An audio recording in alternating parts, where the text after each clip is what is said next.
Good evening, ladies and gentlemen. May I have your attention? This is the Laredo Independent School District Board of Trustees.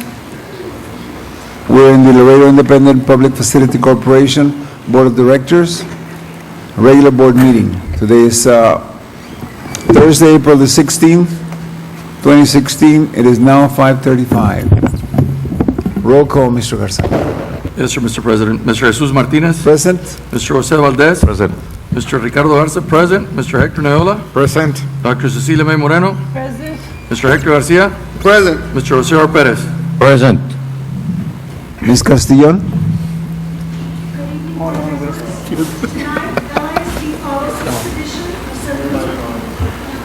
Tonight, LISD follows its tradition of saluting a veteran from our community.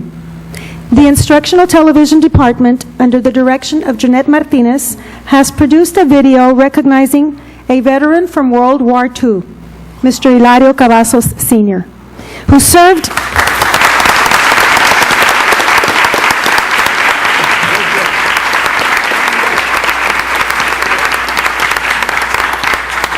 Mr. Cavazos served in the United States Army for 3 years in some very famous battles. And at this time, we will show the video.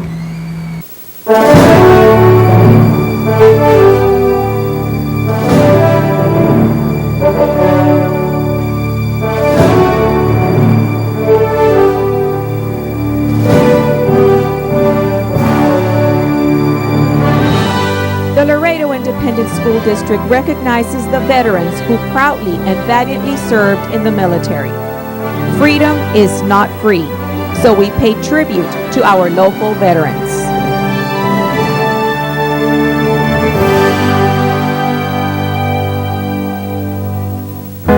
Today, we recognize a proud veteran, Mr. Hilario Cavazos. Mr. Cavazos is a product of the Laredo Independent School District. He graduated from Martin High School in 1947.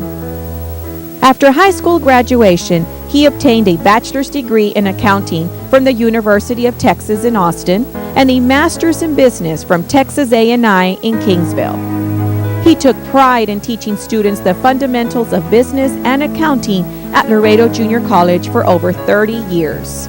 Mr. Cavazos is a World War II veteran who served 3 years in the U.S. Army in the Infantry Division. He retired at the rank of sergeant. I became a radio operator because I had taken radio here in high school because I had that in mind. But when I took the exams, they gave me the exams in San Antonio, I think I scored high on the sounds because it was very easy compared to what I had. So therefore, when I went into the Army, I ended up in the infantry, which I did not want. But then again, after training, I began to like it, and we're not safe. I think all of us should be aware of the fact that we must be ready at all times. I try to keep in shape. I may not walk very much because I broke a hip, but physically I think I can fire a gun. He spoke to us about his love for children and his personal message to the youth of our community. I believe everybody should go to college, everybody should study. I think the parents have to look after the children. We have a lot of children, young people don't go on this because I don't think the parents do look after them. Study hard, concentrate on what you're doing, prepare yourself for the future. We don't know what's ahead of us, but try to concentrate, learn, don't waste any time. Stay away from people that have bad ideas. Because otherwise I see a lot of young people get into problems. And these people drive like crazy. If you drive a car, be very careful. And like I tell everybody, life is short. Mr. Cavazos continues to be an active member of our community. I describe myself. Well, I'm a hard worker. Besides teaching, I had a business and I have some property downtown, and I'm working on an idea because I read property, but I want to start. I had a store. I was teaching, but I had a store. So I may want to open. I have an idea for another item. But I'm going to be 90 years old. I said, would I still be able to hold it? I think I do.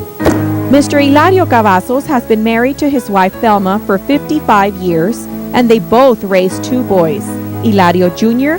and Carlos Cavazos, and they are also the proud grandparents of 4 granddaughters. Mr. Hilario Cavazos, a proud veteran who valiantly served our country and continues to be an inspiration and a role model to many in our community. I love life, I love people, and I'm always willing. I love children. I mean, I don't know, I love to help people, and that's why when I in church, I was an usher until I broke my hip, and I love to be up and down with the children. That's great. That's my life. Laredo ISD salutes you for serving our country and protecting our freedom.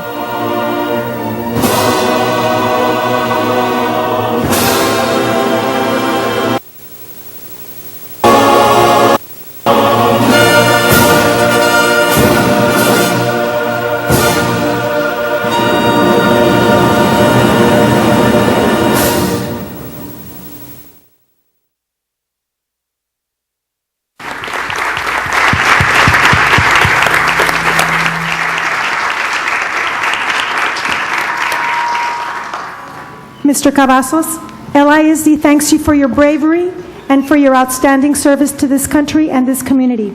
Would you please honor us by leading us in the Pledge of Allegiance? I will. I'm going to hold it for you. Okay.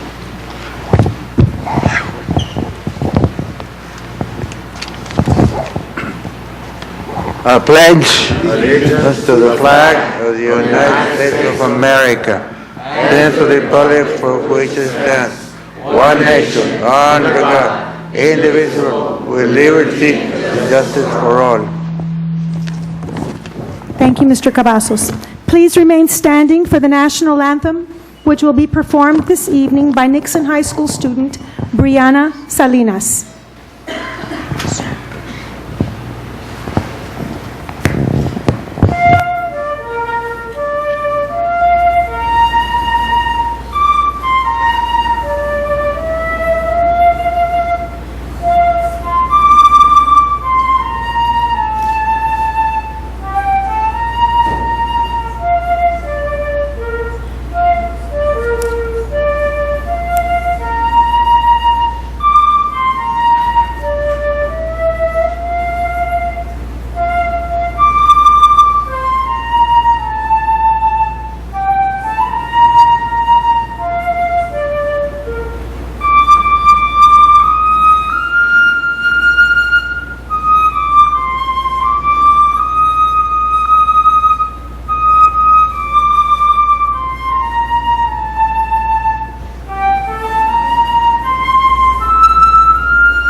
Thank you to Brianna Salinas. Brianna attends the Trevino Magnet School and Nixon High School, where she is first chair in flute in the varsity band.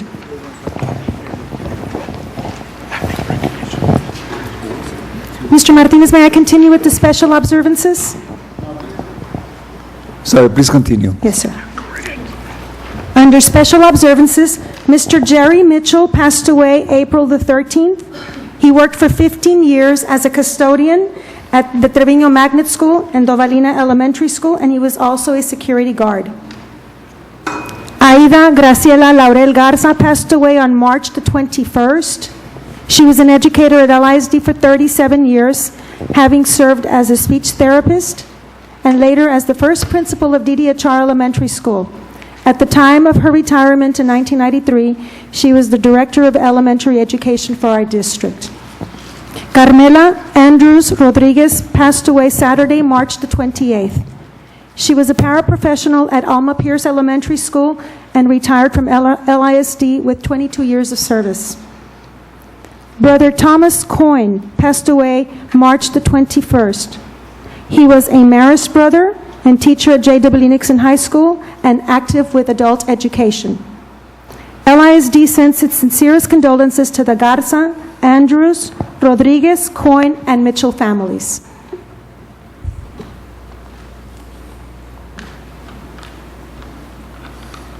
A moment of silent meditation, please.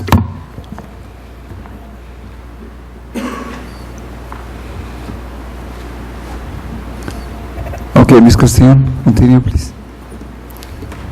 Yes, sir. Good evening, board members and Dr. Nelson. Under board recognitions, this evening, we are recognizing several campuses for their outstanding daily student attendance, an outstanding finance department, and some exceptional students at LISD. At this time, we would like to recognize those campuses that have met the daily attendance rate during the fourth 6 weeks period. We begin with Cigarroa High School, who had a 95.1% daily student attendance rate. Representing Cigarroa High School is their principal, Laura Flores, and she is accompanied by their head attendance clerk, Nancy Madrigal, their court coordinator, Christy Gutierrez, and vice principal, Mr. Matias Hidrogo.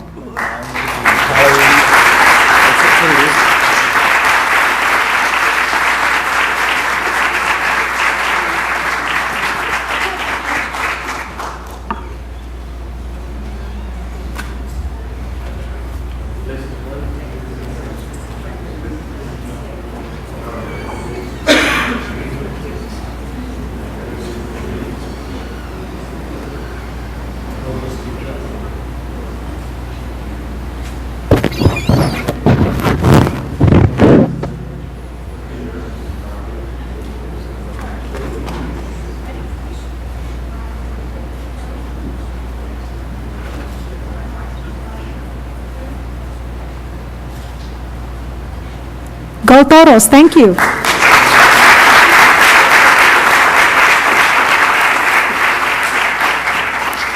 The Early College High School is here with a 97.3% daily student attendance rate.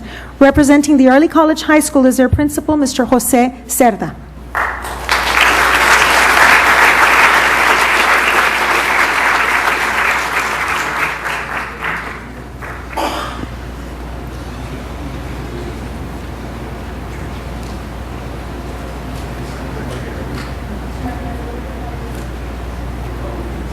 There.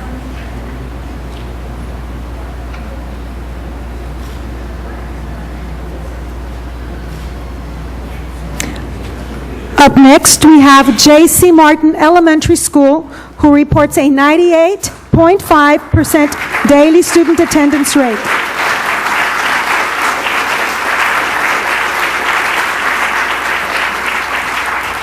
Representing J.C. Martin is their principal, Ms. Delma Alanis Ramos. And their counselor, Ms. Jessica Pineda. Welcome, Ms. Pineda.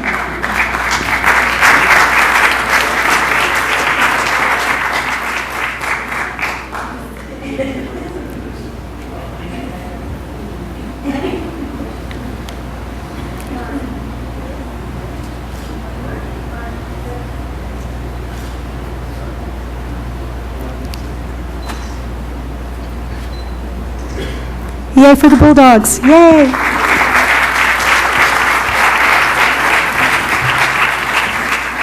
And now LISD is proud to announce and congratulate our finance division for winning the 2015 Platinum Leadership Circle Award from the Texas Comptroller of Public Accounts. In order to receive this award, the finance department met a high standard for online financial transparency. LISD scored 22 of 22 possible points on the Comptroller's rating system. The Platinum designation highlights institutions that go above and beyond in providing access to LISD's financial data. Only 35 school districts in the entire state of Texas have earned this designation this year, and LISD is the only one in Webb County to get this award. Congratulations to our CFO, Flor Ayala, and the finance division staff.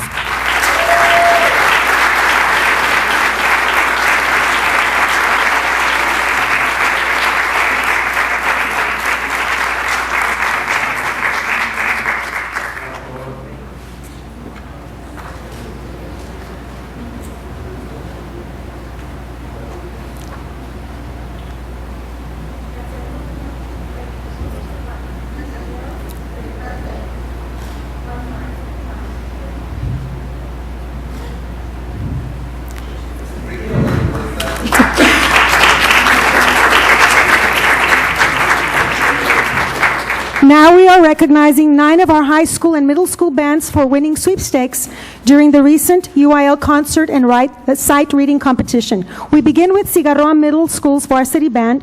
The band is accompanied tonight by Victor Gonzalez, and joining him are band members Amy Perez and Samantha Trevino, and their school principal, Mr. Alberto Ibarra. Also joining them is our fine arts director, Mr. Carlos Luna.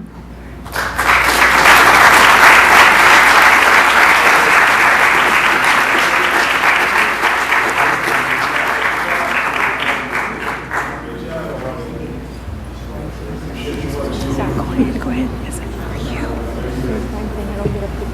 I'll get in front of you, too.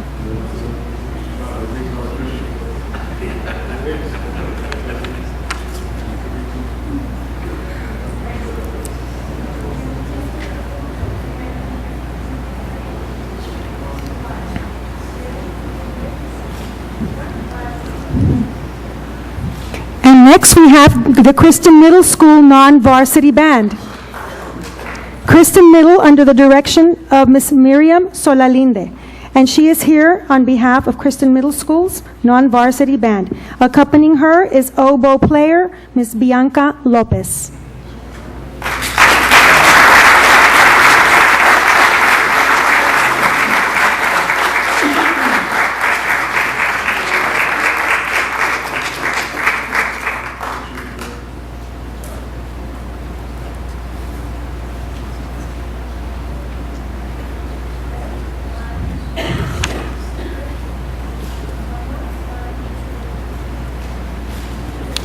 Also from Kristen Middle School, we have the varsity band. The varsity band is under the direction of Ms. Rosario De Leon. Representing the Kristen Middle School varsity band are Ms. De Leon, along with her first chair all-region tuba player, Miguel Garcia.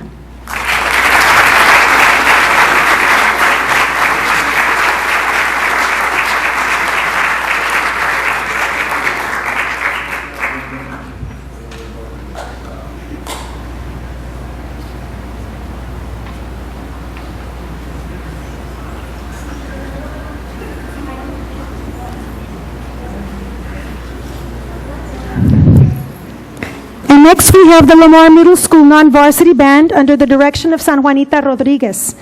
Here with us tonight representing the Lamar Middle School non-varsity band are Ms. Rodriguez and band members Juan Lopez and Sidney Miranda, and their school principal, Ms. Margarita Taboada.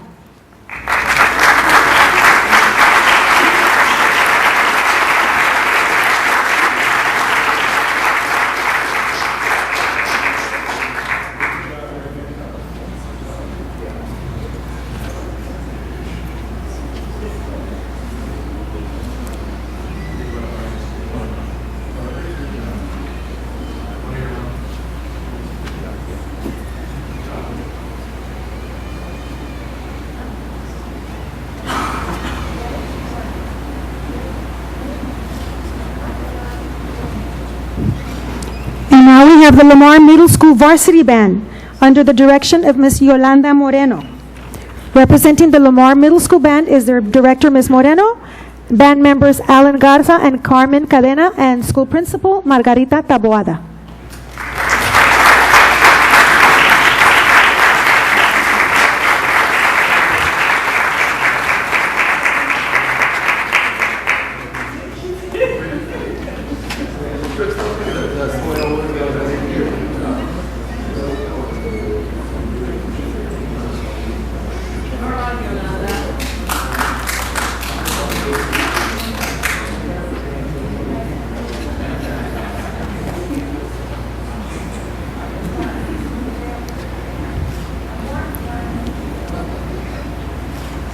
And now we move up to our high schools. The Nixon High School Concert Band. The Nixon High School Concert Band is under the direction of Mr. Hector Navarro. With Mr. Navarro tonight are trumpet player Ramiro Lugo and school principal Dr. Gerardo Cruz.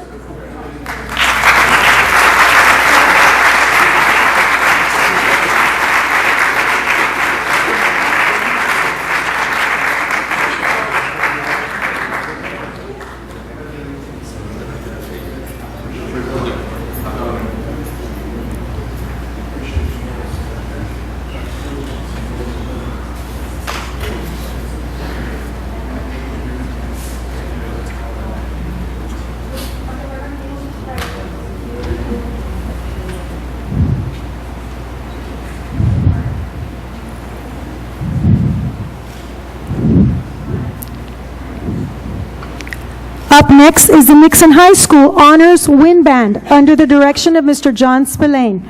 Representing Nixon's varsity band are Mr. Spillane, first chair flute player Brianna Salinas, and school principal Dr. Gerardo Cruz.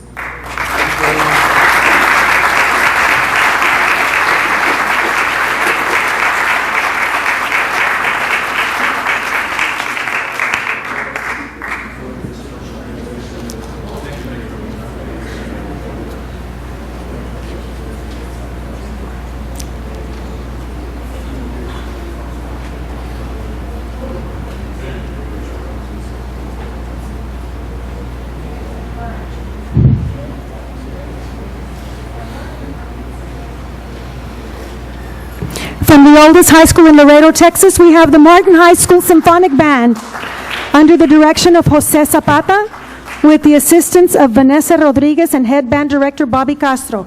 Also joining them is freshman clarinet player Arisbet Mora and school principal Mr. Guillermo Pro. And also joining them is student Jesus Martinez. Student Jesus Martinez.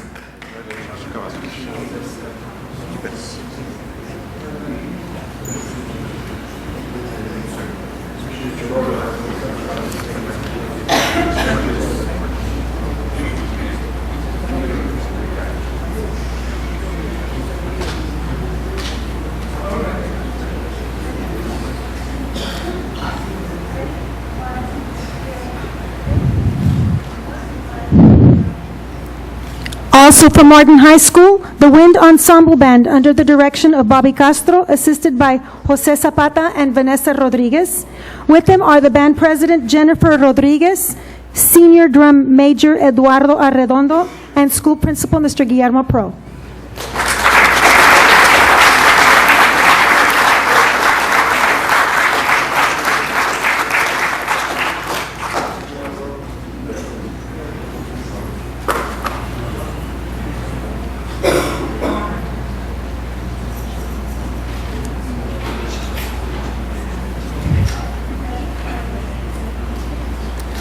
We congratulate our bands and we thank them for striving for excellence.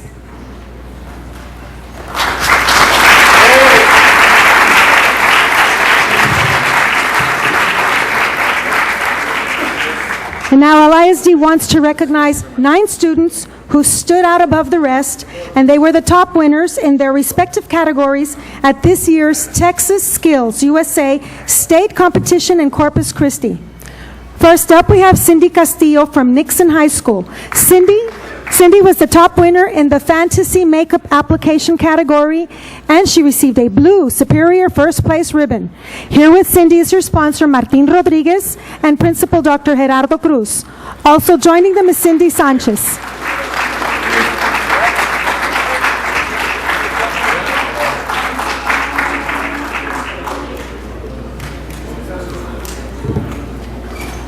Arcade Director Cindy Sanchez.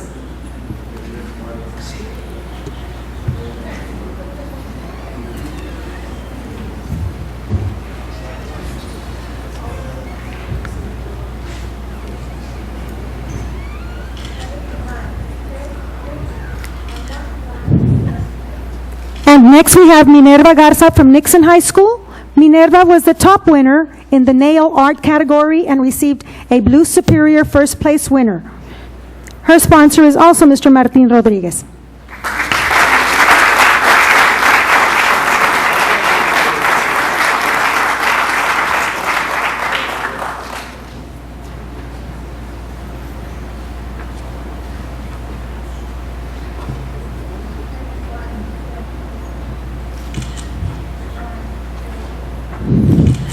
From Martin High School, Francisco Guerrero and Raul Martinez, who were named the top winners and placed first in the Job Exhibit, 1964 Dayton Generator Exhibit, and Resume category. Here with Francisco and Raul is their sponsor, Jesse Quijano, and their principal, Mr. Pro.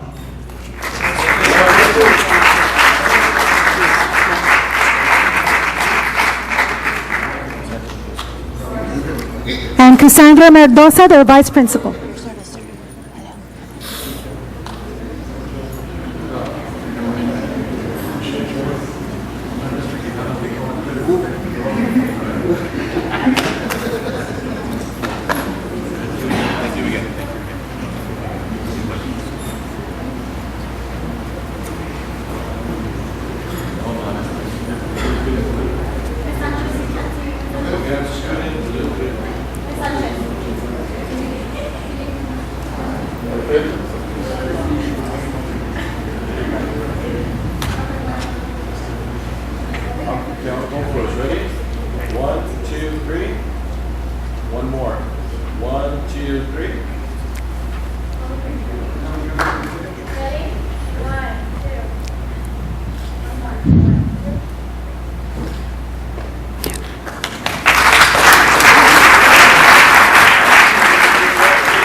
from Martin High School, we have Oscar Estrada, Aurelio Cruz Guzman.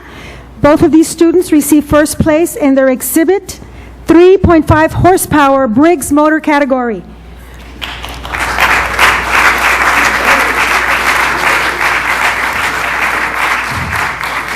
Their sponsor is Jesse Quijano, and Mr. Pro and Ms. Cassandra Mendoza join them for the photo.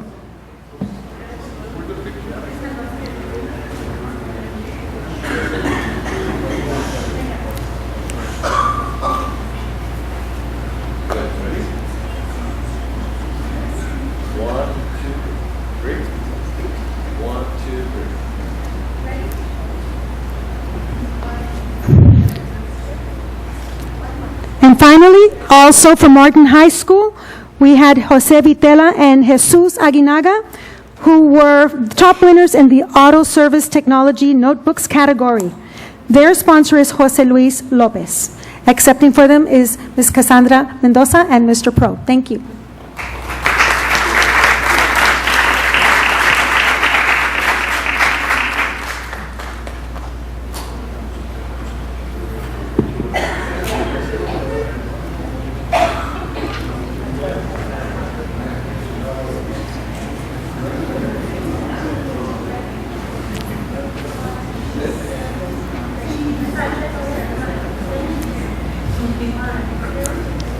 And now we're moving on to the school district's best spellers.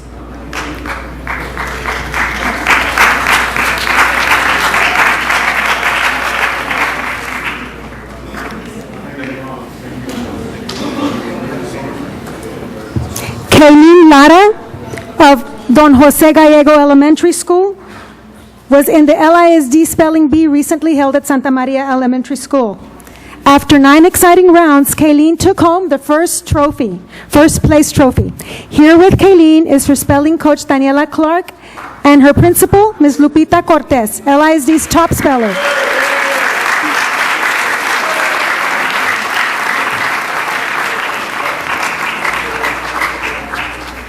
And those were some very tough words.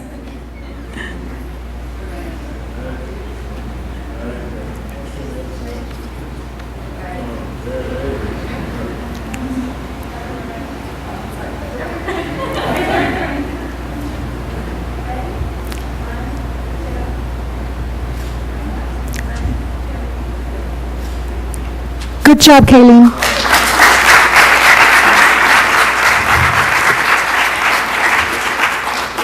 And next is Ray Pexon of Milton Elementary School.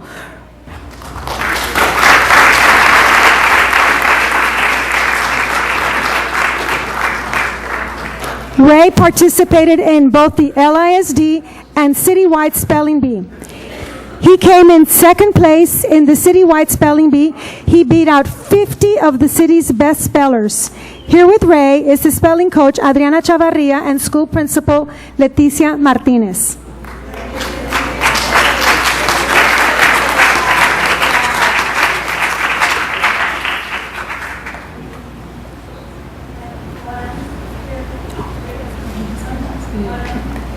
This is Ray's father right here. Very proud of him.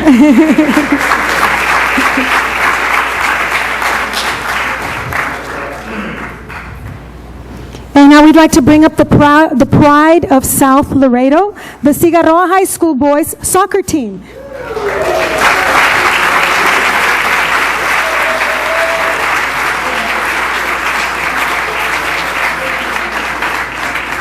The Toros were crowned district champions. These district champions had an overall record of 22 wins, 5 losses, and 1 tie. They represented District 29 5A in the state playoffs, and they were by-district champions. Representing the Toros are head coach Jose Castillo, with team players Ivan Soto, Andres Padron, Martin Gonzalez, Juan Cruz, and Fortino Padron, and their school principal, Ms. Laura Flores.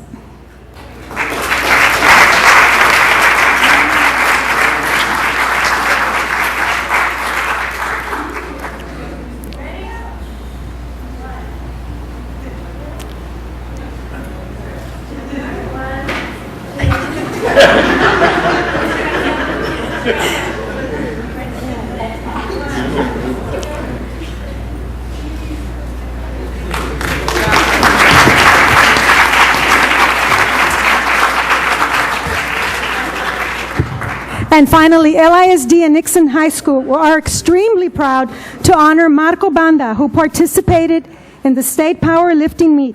Marco won first place and was named state champion in the Division I 220-pound weight class.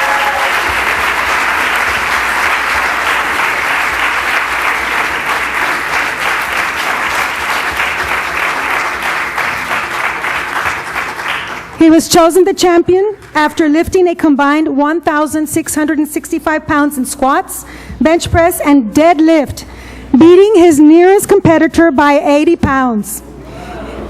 He also set a state record in the squat by lifting 715 pounds. Marco, we're very proud of you. Congratulations to you and to your coach, Carlos Dovalina, as well.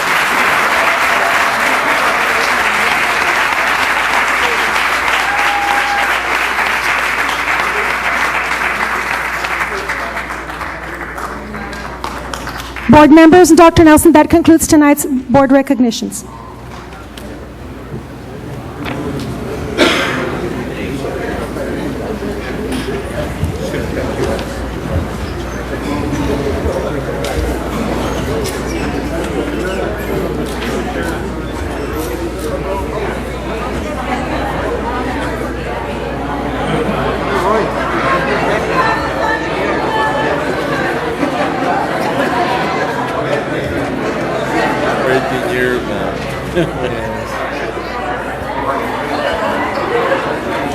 We will have a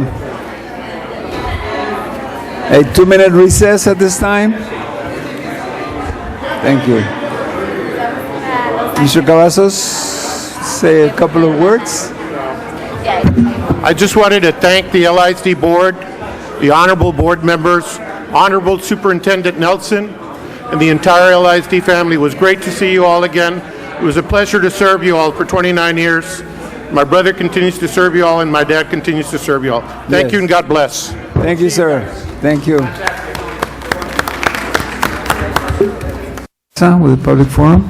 We have public forum. We have Mr. Rene de la Viña, TSTA.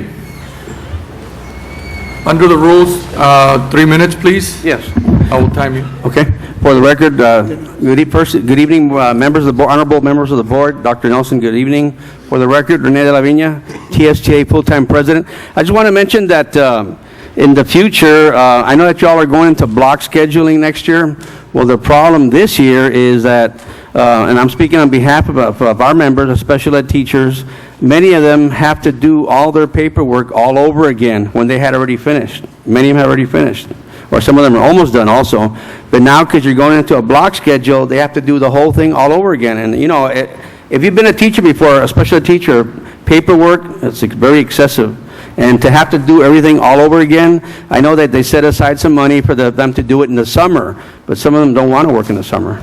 So again, and I'm not here to tell anybody what to do, but in the future, if you decide to make any kind of changes, let's let our teachers know in the very beginning of the year, so they don't have to go through this, you know, having to do their paperwork all over again, okay? And also, Mr. Nola, Mr. Valdez, keep pushing it for the monies for the Special Olympics, please, okay? Thank you. Thank you.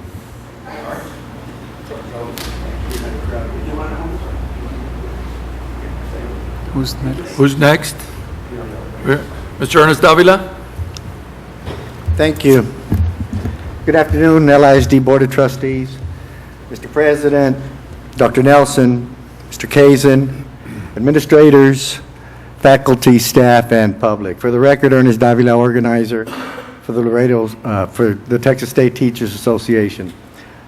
The teachers here today are here for one reason only, and that is to thank you, specifically to thank administration for not rushing into elongating the workday. Believe me when I tell you that they have the best instruction in mind for their kids. It's not about them, it's about the students for them.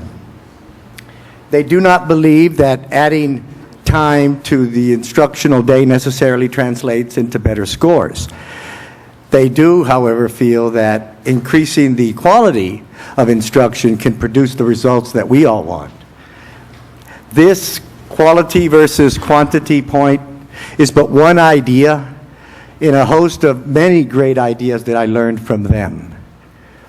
You will learn too. It's what they do. Allowing the free expression of ideas without the fear of retaliation is what keeps this district in the vanguard of change. So I say thank you, and they look forward to working with you. Thank you, sir. Next is Mr. Rodolfo Sanchez.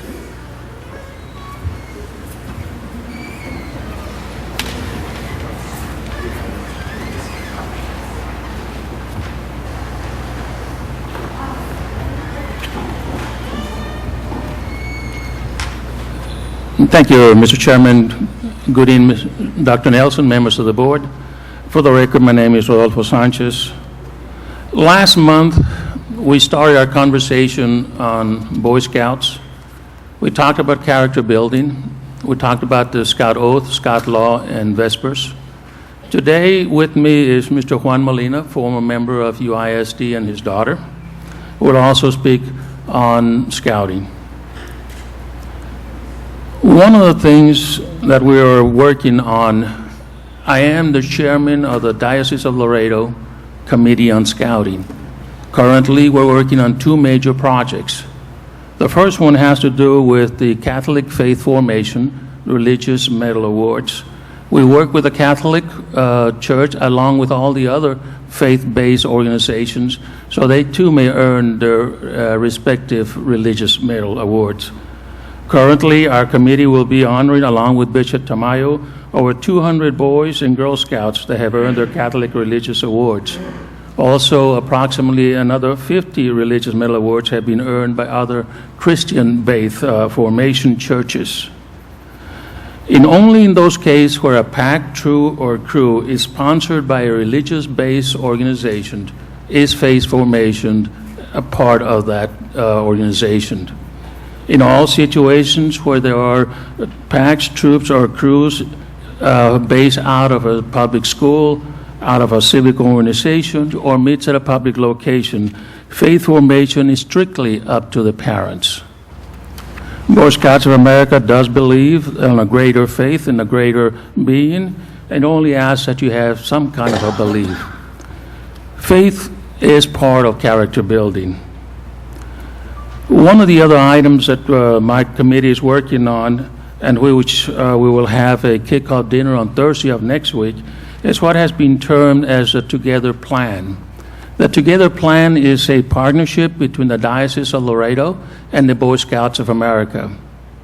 My committee, which is composed of 16 members, have, along with the bishop, have targeted 14 parishes here in Laredo, and our goal is to establish Cub Scout packs in each of those 14 parishes. What I'm here to tell you is that we're not just using a shotgun effect and see what we hit and what we missed.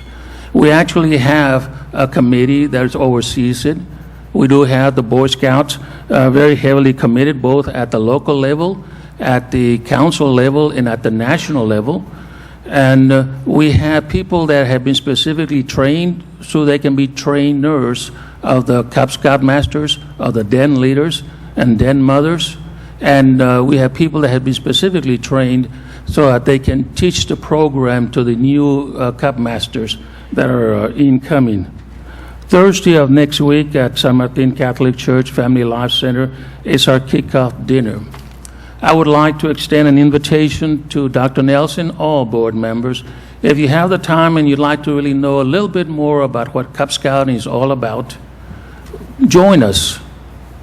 Have a free dinner on us and have some partnership and fellowship with us. At that time, we will tell you who are all the team players are in the Boy Scouts and in the organization as well as in the Catholic faith, and we will go into more detail. There's two events are mentioned today only to show that we know what we're doing as a committee. We know what we're doing as a Boy Scouts of America. We know what we're doing as a Diocese Laredo. We have the manpower to make it happen. We're going to make it happen. Right now, the partnership is with the Diocese of Laredo and the Boy Scouts of America. I look forward to one day, hopefully soon, that we'll have a partnership between Laredo ISD and the Boy Scouts of America and bring that character building into our classrooms and into our young men and women in our schools. At this time, ladies and gentlemen, I want to turn it over to Mr. Juan Molina. He has a couple of more words to add to the Boy Scouts as well. Good evening, board members, superintendent. I'll make it brief. Probably a lot of you didn't know. This is my daughter. She is a Boy Scout. There is girls in the Boy Scouts. I'm here to promote it. I actually have 2 girls in my crew with my daughter that are from Nixon High School. Go Mustangs. Go Mustang. So I just wanted to come and promote that. We do have girls at age 14. They can come into the Boy Scouts and do everything Boy Scouts can do. They learn how to do knots. Actually, their crew teaches most of the boys how to make knots, latchings, and anything that's outdoors. They do cooking also. They make a tremendous peach cobbler. So if ever y'all want, we can come in. Yes, you're in for it? Definitely. So at any time, any of our functions are open, so y'all can go and see. I would love to get into a partnership with LISD and promote more scouting in LISD. It's a great event. It's something for the kids to do outside of school. Thank you.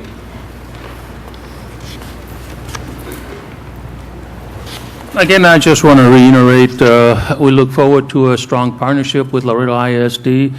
Myself and Mr. Molina and our crew and our committee will make ourselves available. If anybody's interested in additional information, I think everybody knows where they can find me. Thank you, ladies and gentlemen. This has been our time. We certainly thank you for your time. Thank you. Thank you, Mr. Molina and Mr. Sanchez. That is it. Thank you, Mr. Garza. Our next item is board communications. We'll start with Mr. Garcia. The Boy Scouts are very close to. I know Mr. Molina's been doing that forever. We just had a fundraiser for us that we actually donated a breakfast with. I think they raised a little over $20,000 for their organization, and it's because of the kids of Laredo and whatever we need to do to get our kids involved. It's keeping them off the streets and opening up their eyes to other things. So congratulations on the work that you do. And that's it. Thank you. Thank you. Mr. Perez, would you? Board communications, sir? Yes, I just want to congratulate Mr. Hilario Cavazos for being our Veteran of the Month. And this will remind us that freedom is not free, and that we should continue this program.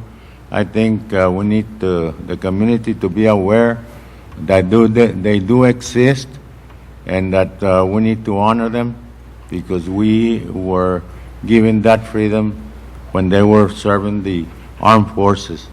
The other item is that I want to congratulate the Finance Committee for getting that award. I know it has been several times for several years that they got it, and I commend Dr. Nelson and his crew, and of course the Finance Committee for keeping us straight. On another note, Dr. Nelson, I know that several have brought it on the master scheduling, that I would like to know if we're on track, or are we lacking something, or we stand at a standstill, or we continuing with our plan of action. Thank you. Thank you. Mr. Garza? Rick? Yes, sir. I'd like to thank everyone this month for inviting me to the Week of the Young Child. The way that the whole program was scheduled and organized was something to be in awe of. Moving that many kids around at one time in one location, and then having rain to add to the mix in there, and having those kids be safe inside the gym was very special for me to be there, and very impressed with the organization that you all had and put together. I'd also like to thank, again, staff for putting together the Veterans Program with my wife last week and last month, and Mr. Cavazos this month. I think this was an excellent idea that was brought about by our board president, and it really made me think about some of the things we sometimes take lightly in life, and how important it is to honor our veterans every month like this. And I think what I'm looking at now is some of the kids are used to seeing it, and I think they like it. And looking some of their faces and the way they went to go shake Mr. Cavazos' hand, you can see it in there. And I want them to continue to take pride in our veterans and what they do. Once again, thank you for every time and for everything that the staff is doing, administration and board members. I'd like to thank you all also for keeping this school district at the forefront of everything that's going on here in Laredo. Thanks. Thank you. Mr. Hector Noyola? I would like to wish all students, teachers, principals the best in next week's STAR testing. Also, tonight, the Boys and Girls Club is hosting a track meet at Shirley Field for 9 elementary schools from LISD. If we finish by 7:30, please, if you have a chance, drop by. You'll have a good time. Thank you. Thank you. Dr. Moreno? Yes, and I would like to just bring notice of all the different activities that we have for our students and the increased participation that we're seeing, and just how nice it is, not just for the students, but for the parents. It is probably the greatest parental involvement thing that we can have is when our students are participating in extracurricular activities. It is something that builds memories for them, memories that otherwise may not be around for them. So we need to continue to support these activities and be a part of it. Encourage more students to participate, and don't be afraid to have these things in your campuses. In particular, middle schools need to start taking note of who is and who is not participating, because every student at the middle school should be participating in one thing or another. Thank you. Thank you, Dr. Moreno. I'd like to thank Mr. Hilario Cavazos for being here tonight. He fought in the Second World War in the 1940s.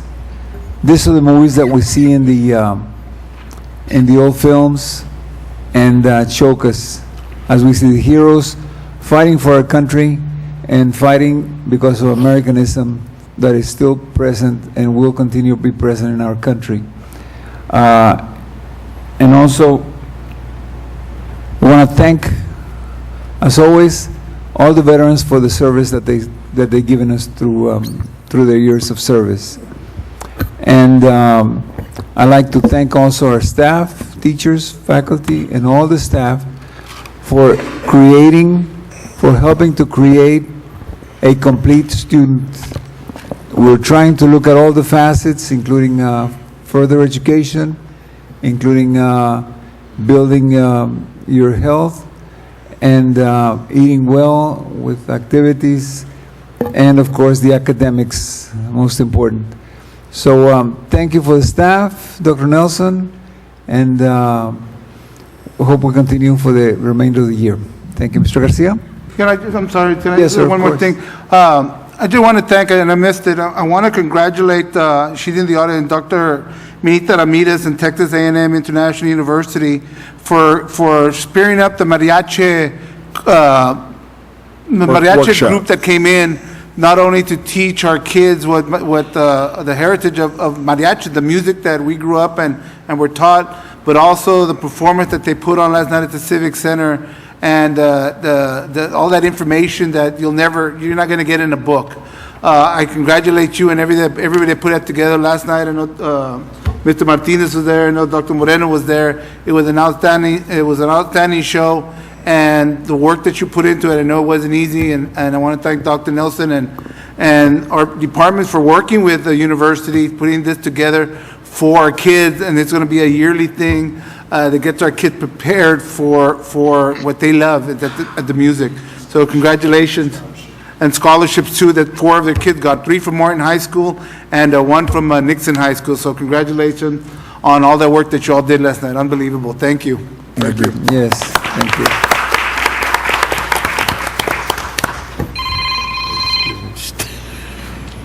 Dr. Nelson, committee meetings reports? Thank you, Mr. President. Members of the board, you have the minutes from the committee meetings that we have completed in preparation for this meeting. And if there's any comments or questions, we'll certainly entertain those at this time. If not, then that concludes our report on committee meeting minutes. Okay. Any questions from the board in regards to the minute? There's no questions. Dr. Nelson? That brings us to Item the number one? agenda. Yes, sir. Item number 1 is approval and/or ratification of A, monthly disbursements, B, unaudited financial statements, C, donations reports, and D, tax collection report. We recommend approval as presented. To approve. Second. Any other questions? No reaction? Okay. All those in favor, please say aye. Aye. Okay, the To motion approve passes. the minutes at this time. Second. No reaction? All those in favor, please say aye. Aye. Okay, minutes Move to passed. approve the budget amendments as presented, 3A to 3C. There's a Second. motion on the floor and a second. Any reaction from the board? No reaction? All those in favor, please say aye. Aye. I move to approve items 4A to 4K, and I know that 4A is in a separate Okay, I am. folder, and I move to approve those. Okay. Yes, sir.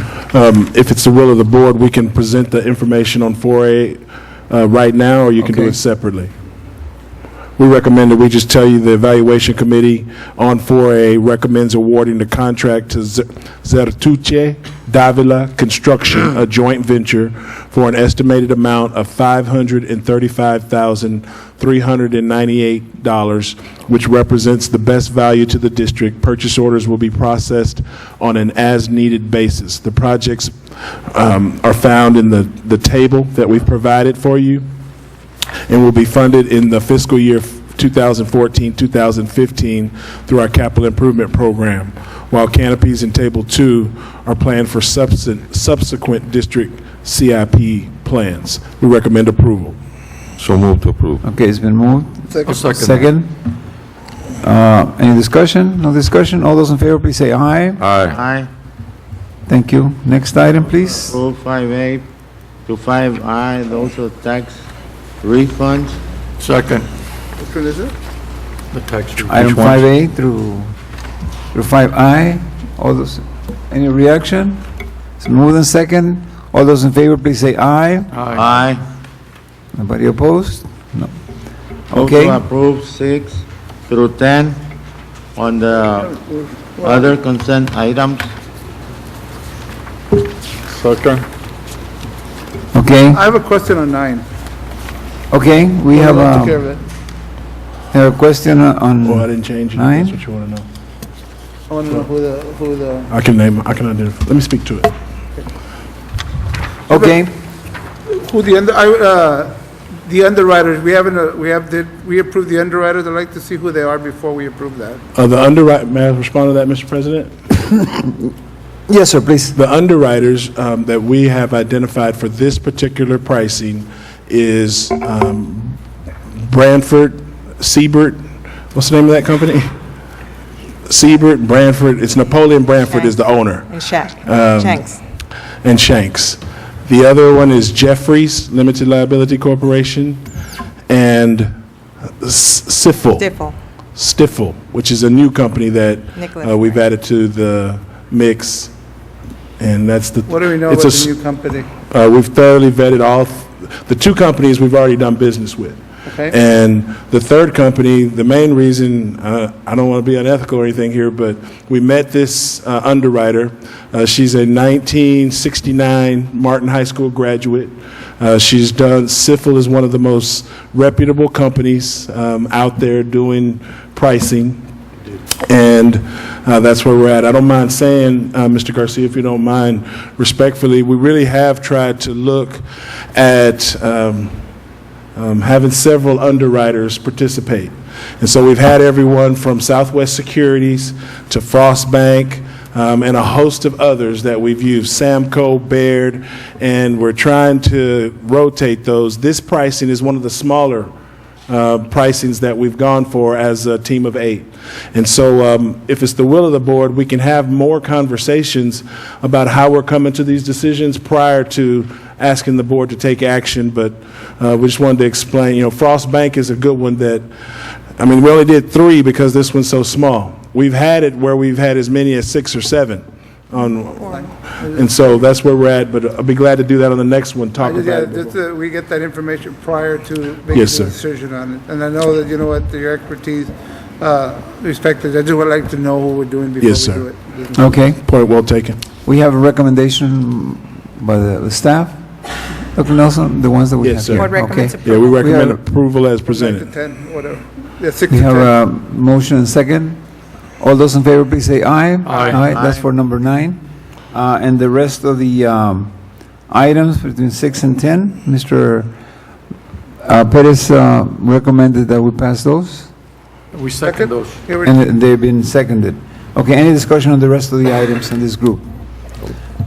No discussion, all those in favor, please say aye. Aye. Okay. We're now going to item number 11. Thank you, Mr. President. Item number 11 is part of the regular agenda, and it reads, it is sponsored by the Honorable Jose A. Valdez, and it reads, discussion and possible action to select 100% of the early college high school students from Tier 1. Mr. Valdez? Mr. Valdez? Oh, Mr. President, thank you. We had a very lively discussion, I think, at the last meeting, so I won't go too deep into that, but I do, we handed out, you all got these notes here. Yes, sir. Okay, in the research, I checked state law, and I'll just go very quickly over this. State law qualification requirements for student eligibility for the early college high school. These are the required by law. First-generation college goers and a family, students who are at risk of dropping out of high school, students who wish to accelerate completion of high school programs, and the at-risk students are defined as by TEC, that's Texas Education Code 29.081. The law also states very clearly in there that the commissioner shall ensure that the law is carried out. I wanted to make that point there. We have a memorandum of understanding with the Texas A&M International University, and it also, we sent you a copy. We provided a copy to you. We highlighted, I highlighted only one part, the part in that memorandum of understanding that gets as close as we can to eligibility of students. Okay? I'd like to read it to you. This is the agreement that was signed by Dr. Nelson and Dr. Ray Keck, and this is the agreement we have with the university. It says in here, whereas the parties to this memorandum of understanding desire to establish an early college high school serving grades 9 to 12 and provide concurrent enrollment for academic dual credit university courses for high school students for whom a smooth transition into post-secondary education is now problematic, including students who are first-generation college goers, students who have not had access to the academic preparation needed to meet college readiness standards, students for whom the cost of college is prohibitive, underrepresented minorities, and English language learners. Okay? It doesn't say we did not agree on this 90-10 formula that we have been using. However, that's an LISD policy, which is different from the agreement that we have with the university. We requested some clarifications from the state, from Texas Education Agency regarding this process, and the Texas Education Agency sent us a letter, and I believe everybody got a copy. I will only address the last part, because the first parts merely state more or less what the law has. In the last part it says, in other words, as long as the recruitment, if you turn the page, and enrollment procedures do not create obstacles for at-risk students, the goals and processes of the ECHS recruitment enrollment or local district decision. To make this matter a little bit short, the program is created for what state law says, which is in the first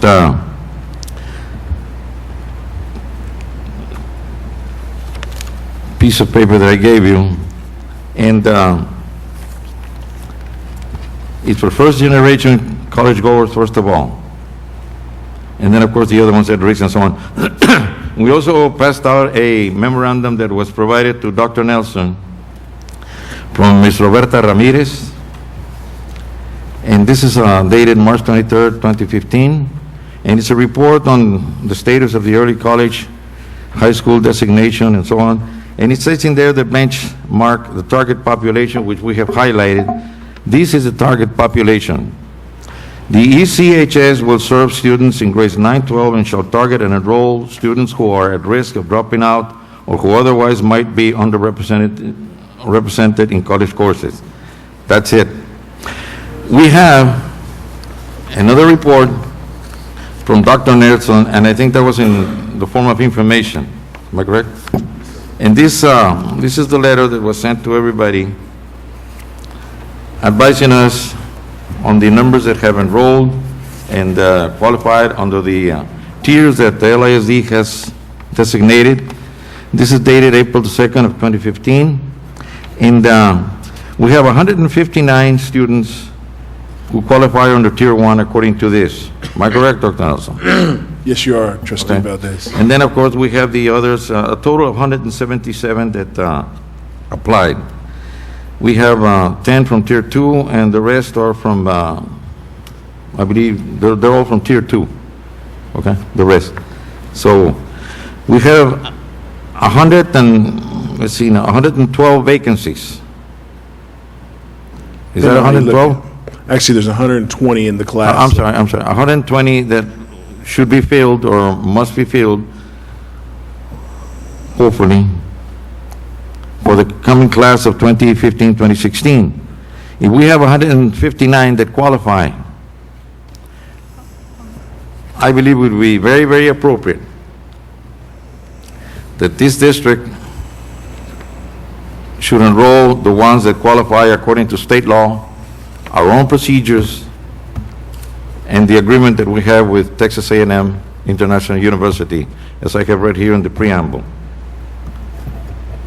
Before I make any motions, I'm sure that you would like to discuss this. Well, I'd like to maybe make a motion, and then we'll have discussion. All right, then Regards to the motion. Make some comments, Mr. Martinez? Okay, then we'll continue with the discussion. Dr. Moreno? Okay, first of all, the very same papers that you read, state law qualification requirements, students who wish to accelerate completion of the high school program.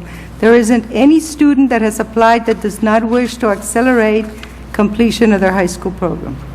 Number two, you've indicated under the preamble, underrepresented minorities. Underrepresented minorities are Hispanics. I don't know that any of those students that are not Tier 1 are not Hispanic. So they are listed here. They are qualifiers. What we have currently is within the law, and we should maintain what we have. As a matter of fact, my motion is that we just simply keep what we have and move forward and notify the parents that their children have been selected. Let's second the motion. Well, I don't think you called for a We don't motion, have a it's my motion item. yet. Do you want to have some reaction, Mr. Garcia? It's my item. Well, I concur. You know what? We're reading what we want to read, but we're not reading everything that's on there. This program has been around for several years. They actually, the state of Texas actually asked our early college on how we run it, because it's run in a professional way. It's run by the law. They come in and we get certified every year, and there's nothing that they've ever come to us to say you're doing something wrong. We even received a letter telling us that the way this program is running is the right way it's been running. So I concur with Dr. Moreno saying it should stay the way it is, at a 90-20, 90-10, I'm sorry. And 90-10. really, it is not that it's a 90-10, it's that not more than 10% would be Tier 2. Right. In our case, it's not even going to be 10%. Right. Because of the particular students who qualified a bigger percentage of them are from Tier 1. Right. So it's not even going to be a 90-10, but it is the way they're ranked. I agree. Mr. President. Yes, Mr. Valdez? Dr. Moreno is correct in saying that the underrepresented minorities are also included, but they're not a priority. Let's go back to the preamble. The priority is first-generation college goers. Okay, that's the priority. And they are with us too. 90-some% priority. Let him speak and then we'll have your... Okay. Ken, have you That seen is the this motion? priority. In other words, that's one of the qualifications, okay? But then there's a priority. Which ones go first? And the state law says very clearly, the big one is first generation. Minorities está más abajo, even English language learners. Okay? Everybody's learning English. So. But coming back to this, the priority is that. Now, again, people here are going to vote the way they're going to vote. Okay? So we won't tire everybody. I do say this, that there are some questions here that are not being addressed. Let me say this about the state. We have a letter here from the state. They said, you can do whatever you want to as long. You want me to read that again? No. As long as you do not create any obstacles to the at-risk students. That's what they said, okay? Now, I don't want to criticize the people at the state, but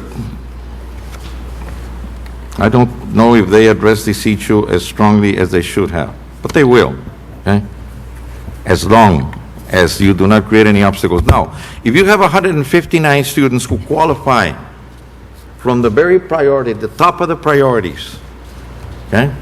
If you say, well, we're going to limit you to X amount, the policy does not limit, it says at least 90%. Now, the only way that we can provide vacancies for non-first tier, according to our designation, is by creating an obstacle to those that qualify because they're going to be excluded, and yet they qualify, and they have a higher priority than the other ones. Students are ranked based on their score, Mr. Valdez, on the criteria. would you allow Ms. Moreno to speak now? Yes. Yes, thank you, Ms. Moreno. Would Students you are speak now? ranked based on their score. They're not, nobody's being disqualified. It's just you go down and you select the top qualifying scores, so long as at least 90%, and in this case it is a percentage higher than 90, that are, qualify under Tier 1, and we have those. I think that our formula has worked really well for our students, and now we're going to implement and see if we can get a better percentage of our Chairman? kids graduating under this program. Mr. President, I think we have a motion and a second. We don't Call for have the one yet, question. sir. I have a There is no I motion. This second is- Hold it. Mr. Valdez's motion. No, wait. Mr. Valdez was in the point of discussion only at this time. He has not made a motion. We were discussing the item. So my motion doesn't count either? Dr. Moreno Hold made it, a hold it, motion. no. Did you make a motion? Yes. Point of I made a clarification. motion too. Dr. Moreno made Point of clarification. I said before any motions were made, if we should have a discussion. Correct. Right. When it made a motion, but that's out of order. He didn't accept it. Okay. Okay? Okay. I believe also the protocol has always been, I withdraw the second. Yes, for right thank now. you, Mr. Garcia. we vote Okay, thank you. the discussion is brought about by Mr. Valdez. Mr. Valdez, you have the priority. Okay, I'll make to my make the final motion? piece, and then I will make the motion if I'm... Okay, well, go ahead and make the motion, sir, so we All can right. have some more discussion. My motion is that 100% of the students to be enrolled in the early college high school for the class coming in 2015, 2016 be from Tier 1 as qualified. Second the motion. The class of 2019, okay, it's been moved and seconded that all our students will be coming in from the tier 1. Okay, now we can go into discussion again. Well, you can... No further discussion? Let's call for the question. Yes, been called for the question? Yes. Okay, all those in favor for the motion that Mr. Valdez has May. brought about, please say aye. Aye. Aye. Okay. All those against, please say nay. Nay. You want to show hands? Okay, the nays, okay, Mr. Valdez is asking for a show of hands. All the nays, please show your hands. 1, 2. Nays. Nays. You usually call for Okay. the Yeah, I know, but That's okay. I think, okay, all those, please show your hands for nays. 1, 2, 3. And Mr. Perez, 4. Okay, the nays have it. We do not have the I'd like to motion. make a motion that we maintain the one that was previous, the procedure Okay. and policy that we had previously adopted, allowing not more than 10% to be from Tier 2, but ranking students and selecting based on the way they fall. Second. And it's been, there's a new motion brought about by Dr. Moreno to allow the 10% from the other group, and seconded by Mr. Garcia. Any discussion on this motion? No discussion? All those in favor, please say aye. Aye. Aye. Aye. Okay, it's 4. All those opposed, please say aye. Okay, the motion passes, Dr. Moreno. Thank And you. for the administration. Okay, item number 12, Mr. Garcia? It's just a presentation on the, I wanted to just to what we voted on as a board. I know there were some questions that we never voted on presentation. We never voted on how bonding was going to be spent. And we had to do all that because if we don't, we're not in compliance with the law. And if we don't spend the money the way that we told the taxpayer we're going to spend the money, then we're not in compliance with the law and we can get into trouble. Now, it doesn't say that we spend, say there's a civic center at $11 million, that we do $500,000 and then move all the money around. We can't do that. But if you do a project that, say, 8 and the project's finished to the liking, then you can move the money around. So I just wanted to make sure that we brought that presentation, and Dr. Nelson, on our presentation, because I know I was part of that. Hold it. Point of clarification that I believe is important, okay? Yes, sir. Every student who is enrolled shall be qualified. Am I Are we correct? in item 11 or in item 12? You talking about item 11? You talking about the early college Yeah, high the school? early We're in college. item They will, 12. they will qualify, Bond. okay? All right, fine. Okay, According to state. Dr. Nelson, you have a... President, can I you say, have a- and I apologize, Mr. Garcia, because we do have a presentation which is behind the purple Yeah. paper. You can be looking at that. Well, but I just want to clarify Mr. Valdez's point, because we're at the point now where we need to start communicating. And according to our policy, the way it currently exists, we have a group of employees that have made application to the early college high school, but because they do not live in the district, they are being ruled ineligible. And so we had a conversation at the business support that because those groups of employees, it's a small group, I believe it's 8 employees. Some are professional and some are paraprofessional, not that that matters, but it would matter when we go through the ranking. Because some of the kids that have applied and their parents work here, some of those students will be first generation and some are not. Okay. But there are a group of students who have applied, and the reason they've applied is they do not live in the district, which this board voted in February that living in LISD is a requirement. And so just to answer your question, Mr. Valdez, we do have a small group of students that are not being considered because they don't live in the district. We had a conversation, I spoke with Mr. Pettis about the idea of possibly having a 1-year waiver where we allowed them to be considered, which is what Mr. Valdez just said. I'm not proposing that. I'm not asking for that. Mr. Pettis brought it up. I've spoke to several employees who would like to have their kid considered, as if there's no further action, then those 8 students that their parents work in LISD, they did not move to LISD, they did not live in LISD, they would argue that, I shouldn't say argue, they would ask you to consider the fact that they didn't feel like they had time to make that decision.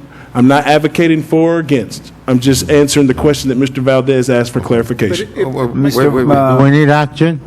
Mr. Valdez? I have a question. Then. What you're saying is that they're not qualified. According According to, to our current They policy. must qualify according to state law, no matter what. Okay? Right, we just discussed all that, right. All right? And they got to So qualify. it's not a under state law issue, it's a local policy issue. Hold on, but I want to, let's just clarify deal it with it there. now. Mr. Valdez, I don't want to, when you say today, I mean, Dr. Moreno made a motion, and then you asked the question, well, they have to qualify, and then you added under state law. Now, tomorrow, are we going to get into a discussion about what that means? Okay, now let's talk about who qualified under the state law or what. Maybe we want to clarify the motion of it was how they were ranked and qualified according to the list. I forget what that's called, that administration has Ranked prepared. list. The ranked list. It's ranked according to their The roster, applications. do they qualify under that? And so for the example that Dr. Nelson was giving is that if they're non-resident employees, they're not qualifying, so they're not going to be Okay, offered. but we're really saying Dr. a couple Moreno? of things here that are mixed up. First, the original qualifiers are students that were already attending LISD. That was the original. Right. That was opened out to include students who live in LISD even though they had not been attending LISD. So that's our pool of applicants right there. Right. We have some students, okay, having said that, if a student doesn't live in LISD and their parents teach here and they were attending our schools, those students applied like everybody else. Right. And they're in that mix in there. If they qualify, they get selected, and if they didn't, Which is the you reason know, for the they wouldn't. clarification. But they're already in there. Nothing has changed to qualify the students that were not attending LISD, who don't live in LISD, even though their parents work for LISD. Right. Nothing has been done with that.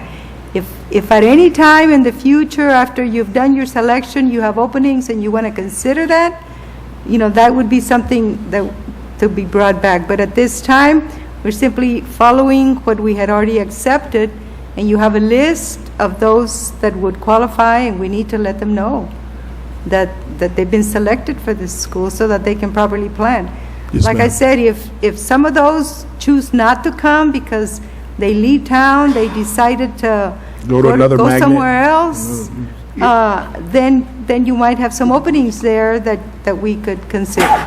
Mr. Garcia? No, You have a Dr. question? Moreno, I just want to Okay. make sure that to Mm, clarify Mr. that we're Valdez? saying the same policy sorry. that was in place in 90, and, right. As long as the record is straight, okay? The only way you qualify those other ones is by taking the slots from the first ones. That's the only way, okay? In other words, you have 159 that are qualified right now. Highest priority. That's the highest priority you've got, okay? Yes, sir. You're cutting that short so you can get from the other one. I'm not asking you, John. No, well, but I just want to make sure there's no dispute tomorrow about what the action was in the vote that was approved, because I agree. So it's So we there continue. will be tier 1, tier 2 students according to the ranking. Yes. If they fall into the ranking, they're going to be offered Right. admittance. It We're just, going to follow our current policy. yeah, We under haven't the changed board's it. current policy, yeah, that. And under the current vote, Tier 3 is not eligible, which was Right. in your packet. Okay, Okay. just clarifying. Any further discussion on this item that we had finished with a little while ago? Okay, we finished with item 11 and item 12. Item number 12, which Mr. Garcia? Garcia already introduced, but for the record, is discussion and presentation on the projects approved for it really should be Bond 2013 series, 14 series, or the bond that we just most recently passed, the last one we Okay. passed. Right. The bottom line is this, Mr. Garcia, I know I don't need to speak for you, but we did communicate, you've been provided the background information, and the bottom line is we did have a list of $125 million worth of concepts that we presented to the public. We were clear in every presentation, over 150 presentations for the record, we were clear that these concepts were subject to voter approval. One of the main areas that we presented was called district-wide improvements. And that was $26.9 million in different projects, early childhood wings, wings at a middle school, I mean, all kinds of things. But we were very clear, it even had an asterisk in what we were communicating, that the list was subject to final board approval. The thing that I feel like, very respectfully, Mr. President and members of the board, that needs clarification is that, as you can see in the background information, there was a clear communication about renovations for the Civic Center. I agree it has not ever had formal action to go forward. That's really why we're here, is because in November, staff brought a recommendation to select an architect for the Civic Center, and after clear, eloquent debate, it was tabled.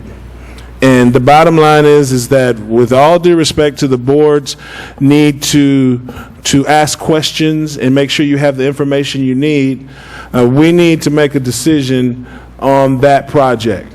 And so I think the point, last thing I'll say is there is a line item for the Civic Center. And we said to the public that it was 11.2 million. Now, this board can make a decision that that's only 2 million. And we'll be happy to, if we get a motion and a second, a majority of the board, then staff will go forward and do what we need to do. On behalf of some of the other members of the board, if the board says that's no longer a priority, I think Mr. Garcia has a concern that we may have misled the public. But if we got a motion and a second and 4 votes, then that's, I believe legally we would be okay to do that with a board vote. So, hold it.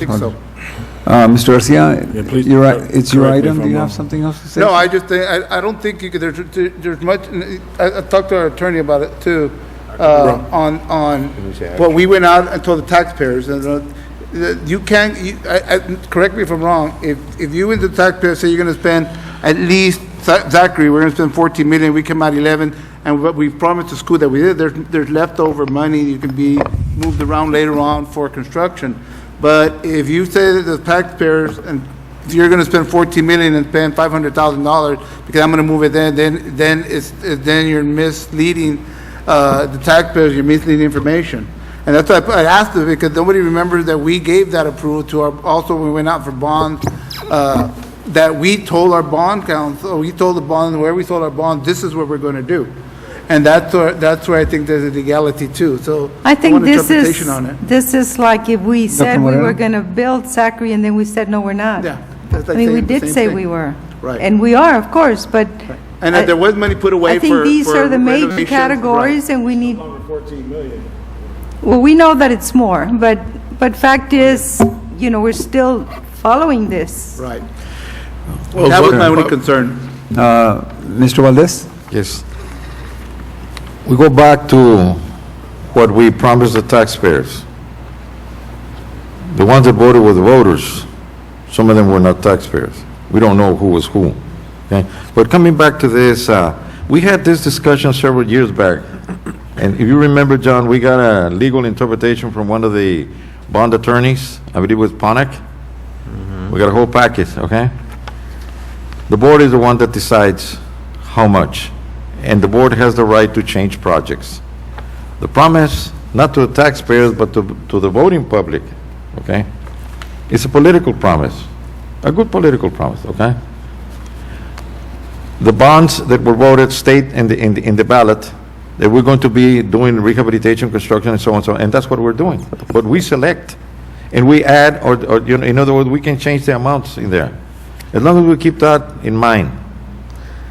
And today, we're just, I believe the item is only a discussion and presentation, no action. Right. No, I just wanted the update, because we were talking that we didn't vote on to go out and talk to get information, all that. And I like, if that's what they think, I like an interpretation from the bond, because that's not what I hear. Well, I'll just address what Mr. Valdez is talking about. Is some years back, there was a question about what flexibility does the board have to modify the projects that were voted on by the board, and the way when the board approved the bond package, when you present it to the public and sell it to the public to vote on, the voters, that once you do that, what discretion does the board have to modify those projects once you've represented them to the public? And there is some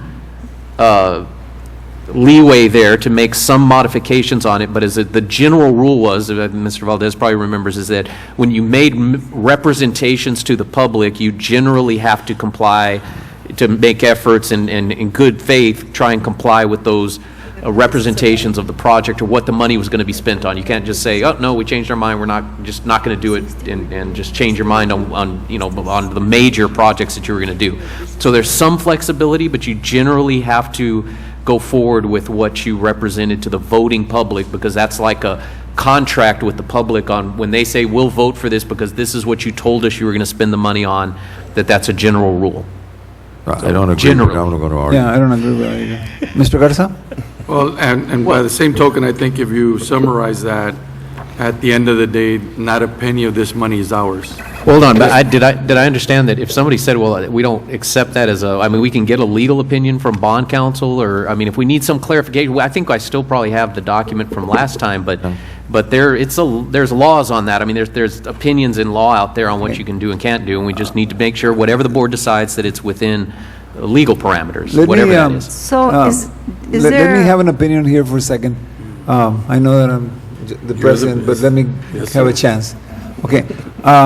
I think the board has the responsibility to get the details on how they want to spend the money, for example, in the Civic Center area. Now, that is one concern that I have.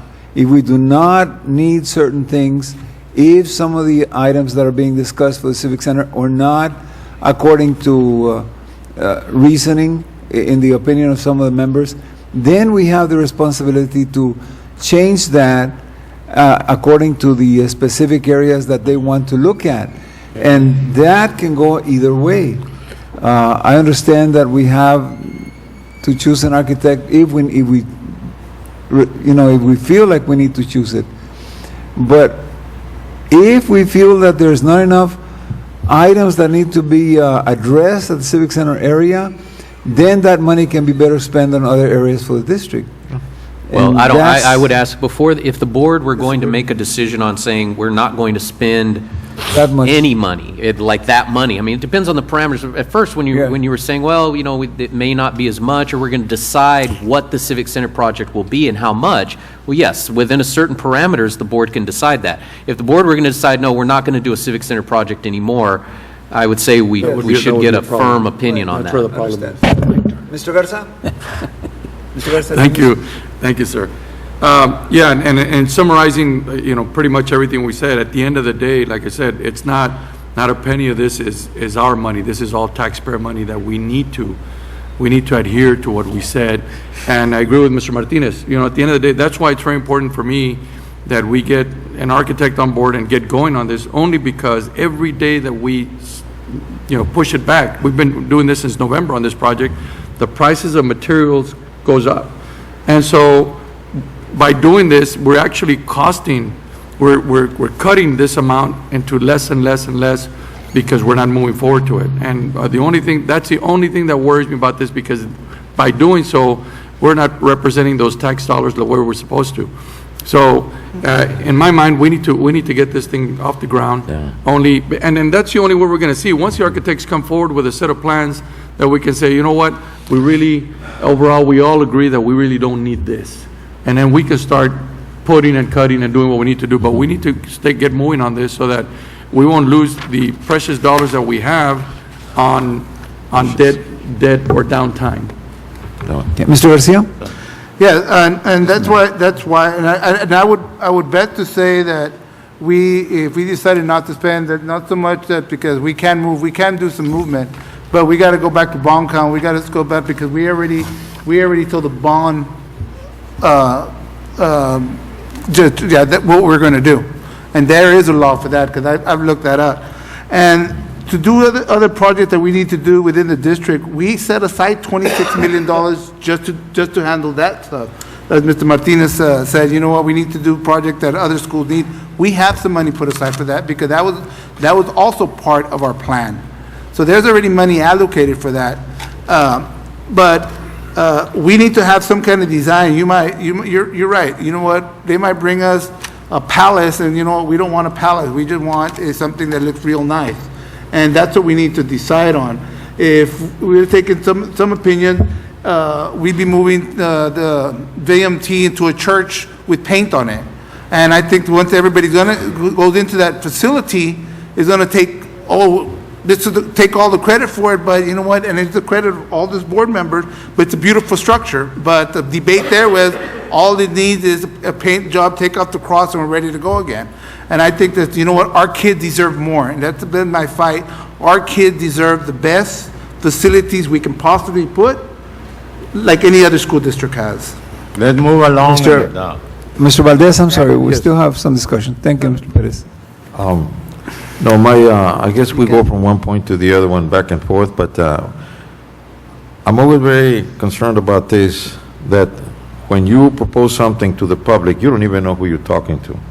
It's just like here, when we start congratulating people, who are we congratulating? This is a board, And, but coming back to this, the board does have that authority. When people vote, they do not vote on specific projects. You can see the ballot if you want to. Let's get a copy of the ballot. We did this before, okay? My thing is this, there are two things, well, there are several things that are being discussed here at the same time. Now, Rick, you're correct, but I don't, in that the concern is that we get moving. I think we've been moving pretty fast. Remember, this district, for about 60 or 70 years, barely built nothing. Look at the buildings. It wasn't until 17 years ago that we started building everything, and we're still going strong. I think we're doing okay, all right? Now, we debate on how much here and how much there, but not on what. It's moving. I think we're doing okay as far as that is concerned. Well, my concern is that after, think about this. If we pick an architect next month, by the time the set of plans and everything gets done and we approve the plans, you're looking at around December. And then by the time we break ground and do whatever we're going to do, you're looking at next March, next April. And so my theory is that if we wait this long, whatever, even if it's a penny, that's not my money. That's taxpayer money that I wasted because we didn't move on it. Yeah. And so that's the attitude that I have, because I need to make sure that the taxpayer dollars get really stretched out as much as we can. And we have to be thinking like that at all times, that it's not our money, it's taxpayer money. And so if we waste a penny, that's taxpayer money that we're wasting because we're not moving on it. And that's my point. Okay. Mr. Valdez? The money does not belong to the taxpayers. If it did, they would take it back, and I would be the first one. Okay? That money is public money now. That tax increase that they got. It came from somewhere, but it doesn't belong to them. It's our money now. All right, thank you. Public. Thank you, Mr. Perez, for your reaction. We're going to item number 13. Thank you, Mr. President. Item number 13 is discussion and possible action to approve a memorandum of understanding with the Boys and Girls Club of Laredo for use of facilities for athletic activities. Mr. President, members of the board, as you know, we've recently had Mr. Hector Noyola join our team of 8, and prior to his arrival, we've had just a exceptional relationship with the Boys and Girls Club, where all of our schools have participated in a host of after-school programs that are coordinated by the Boys and Girls Club of Laredo. All of the arrangement in terms of security, in terms of waiving of fees by the Boys and Girls Club for our kids to participate has been done on a gentleman's agreement and handshake in the past. But once Mr. Noyola became an elected official, council agrees that we needed to solidify the relationship in a way that is transparent, honest, ethical, and everyone can know exactly how we are operating fiscally in our relationship with the Boys and Girls Club. There are a host of activities where the club has games or activities in our schools. They have, as I said, they've waived fees for students. We've provided security, and all of that is clearly stipulated in the memorandum of understanding. For the record, for the public, it's not a new relationship. It's just documenting what we have done for many, many decades with the Boys and Girls Club of Laredo. We recommend approval. So moved to approve. It has been moved and seconded. Any discussion? Mr. Garza? Yeah, and I'm in total agreement. I know firsthand, and I've been a product of the Boys and Girls Club and what they do to Laredo and why it's very important and why we continue this relationship. The only thing I asked staff to do is, because I don't think that staff, well, I don't think because we don't have that information, but I need you to put a dollar amount to this, only because what we want to have complete transparency on is that what we're doing out there for the public, for these kids, in dollars and cents. And I think a lot of people would say, look at everything that LISD is doing along with the Boys Club, and look at the product that they're producing. So, Yes, sir. We can do that. For accountability reasons, I'd like to see that, only because I'd like to see even more of participation. I know Mr. Nola is, they struggle to have every activity in 2 gyms, so, or 3 gyms that they have. So if there's any way or any possibility of us moving forward with figuring out a way how we can become that partner that provides more services for these kids, I'm all for it. I think it goes right along the line of the things that we're trying to do to have the kids be more active. Okay, any further discussion on item 13? Question? Okay, the question's been called. All those in favor, please say aye. Aye. Aye. Abstain. Anybody opposed? No, but for the record, we have one abstention. One abstention. Okay, item number 14. Thank you, Mr. President. We'd like to postpone item number 14 at this time. Okay, all right. May we proceed? Yes, sir. Mr. President, I Item need to be 15. excused at this time. Okay, we're postponing item number Going to 14. Do we need action on that? Ma'am? Yes, sir. That brings Go us to executive session. Item number 15 is discussion and possible action regarding legal claims and allegations of Scott Roberts, including discussion with board's legal counsel regarding related legal issues and contemplated litigation.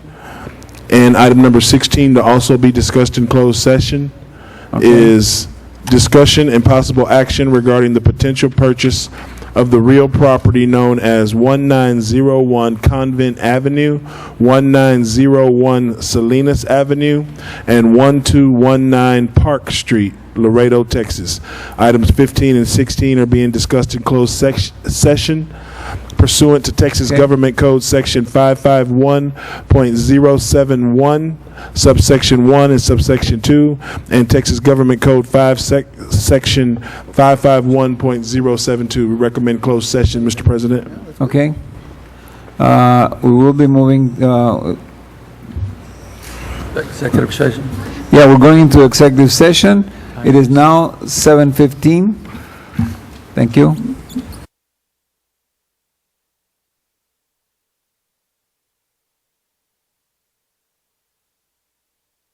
We're back to the general meeting. It's now 8:25.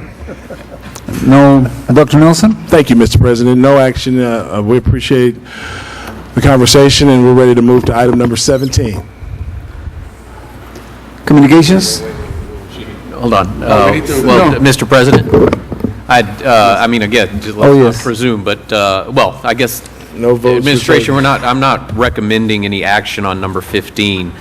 And then on number 16, it's the will of the board not to Right. to take any To action. continue at this as time. we're doing. I move that we do not take any action on item number 15 and 16, Okay, and table number 16. okay. Not table it Oh, because. yes, Just no no action, action. you're right, Kill it, right, no all right, action. okay. no Okay, and we go to 17. We could table it. But do we have to make a motion and? No. No, it's Okay. no action. All right, Okay. okay, very Okay, good. communications, Ms. Castillon? Yes, sir.